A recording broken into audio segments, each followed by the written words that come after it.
Hallelujah, praise the lord, హల్లెలూయా. దేవుని నామానికి మహిమ కలుగును గాక. ఆమేన్. హల్లెలూయా, హల్లెలూయా. ఈ దినం దేవుని యొక్క వాగ్దానం చదువుకుందాం.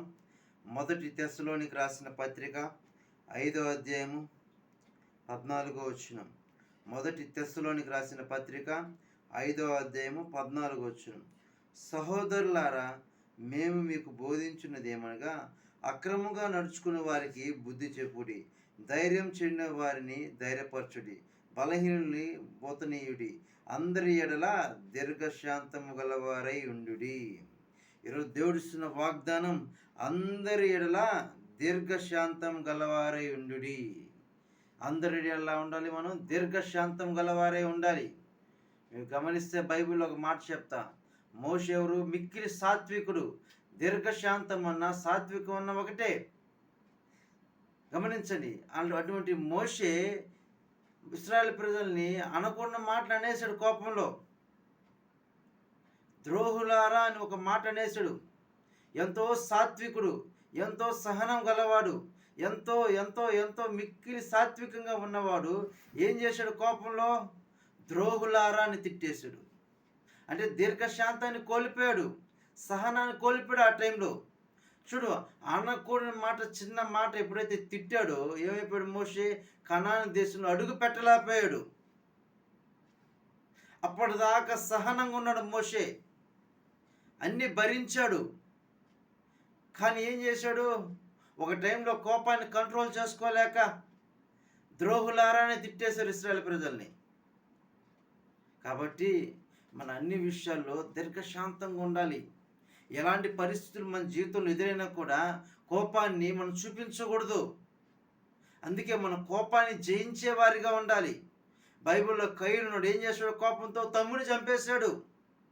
ఎప్పుడైతే కోపంతో తమ్ముని చంపేశాడు, ఏం జరిగింది? దేవుని సన్నిధిలోంచి వెలివేయబడ్డాడు. దానికి కారణం కోపమే. కాబట్టి ఈ రోజుల్లో ప్రతి ఒక్కరు ఏం చేయాలంటే కోపాన్ని జయించే వారిగా ఉండాలి. ప్రతి నిమిషము ప్రతి మనిషి ఎలా ఉండాలి?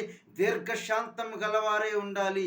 మీరు దీర్ఘశాంతం గలవారై ఉంటేనే దేవుని మహిమను చూస్తారు, దేవుని కార్యాలు చూస్తారు, దేవుని యొక్క ఆశీర్వాదాలు మీరు పొందుకుంటారు. ఈరోజు దేవుని యొక్క దీవెనలు పొందుకోలేకపోతున్నారంటే కారణం ఏంటంటే ప్రతి మనిషిలో ఉన్న కోపం.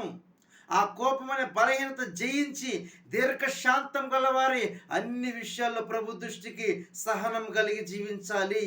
మీరు దీర్ఘశాంతం కలిగి ఎప్పుడైతే జీవించగలుగుతారో దేవుని యొక్క మహిమను మీరు అనుభవించగలుగుతారు. మీరు కోల్పోయినవన్నీ దేవుడు మీకు ఇవ్వగలుగుతాడు. దేవునికి ఆశీర్వాదాలు కోల్పోయారేమో కోపంలో నోటుకుండా రాని మాటల ద్వారా దేవుని యొక్క ఆశీర్వాదాలు కోల్పోయి శాపాన్ని అనుభవిస్తున్నారేమో. కోపంలో మిమ్మల్ని మీరు శపించుకుంటున్నారేమో. కాబట్టి మీరు కోపాన్ని జయించండి, కోపాన్ని విడిచిపెట్టండి. అన్ని విషయాల్లో దీర్ఘశాంతం గలవారై ఓపికతో సహనంగా ఉండండి. దేవుడు మీ ఎడల కృప చూపించబోతున్నాడు.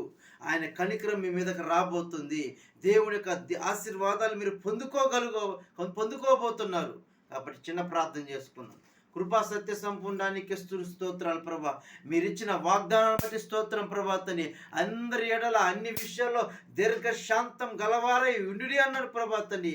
ఆ దీర్ఘశాంతాన్ని ప్రభాతని మాలో స్థిరపరచండి ప్రభాతని. ఈ వీడియో చూసిన ప్రతి బిడ్డ జీవితంలో దీర్ఘశాంతాన్ని స్థిరపరచండి ప్రభాతని. ఎక్కడ కోపం లేకుండా ప్రభాతని, కోపం వాళ్ళ పనిచేయకుండా ఆ కోపాన్ని తీసివేయండి ప్రభాతని. కోపాన్ని జయించి ఆత్మని దయచేయమని, బలపరచమని, స్థిరపరచమని, నీ యొక్క దీవెనల ఆశీర్వాదాలు ఈ ఉదయకాలంలో పొందుకునే వారిగా ప్రభాతండి ప్రతి బిడ్డని మార్చమని, దీర్ఘశాంతం గలవారే ఉండేటట్లు కృప దయచేయమని నజరేయుడైన యేసుక్రీస్తు నామములో అడిగి పెడుకున్నాను తండ్రి. ఆమేన్. హల్లెలూయా, హల్లెలూయా. అందరికీ వందనాలు.